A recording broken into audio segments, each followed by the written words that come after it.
Yes, I'm really happy that Senator Tammy Duckworth mentioned that she visited Erbil. She gave Kurdistan as an example for the rest of Iraq, which was excellent. She also described Erbil as modern and cosmopolitan. She also praised some of the progress in Baghdad, that some of the T-walls have been removed, that there is commercial life again in Baghdad. However, I think it was very clear in her portrayal of her visit that she saw Kurdistan region as functioning, as dynamic, as forward-looking, and that's wonderful for us.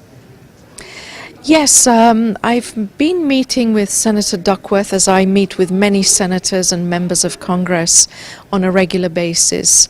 I think I've met her 3, maybe 4 times, I'm not sure exactly.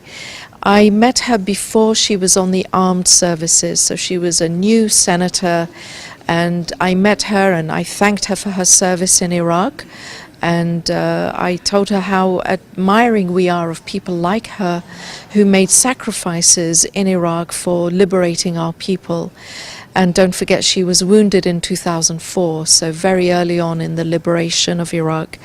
So I guess we've built a kind of a relationship, and she's a very, very smart, very dynamic senator who wants to get things done.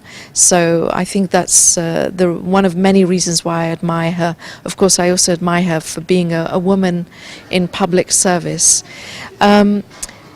We were very happy that she led this bipartisan delegation to Kurdistan and Baghdad, because I think it's very important that senators like her take a leadership role, encourage other senators and members of Congress to take these kinds of trips.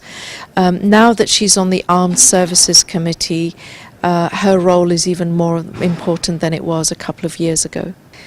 I think Senator Duckworth was very clear in setting out all the challenges that Baghdad faces, the re-emergence of ISIS.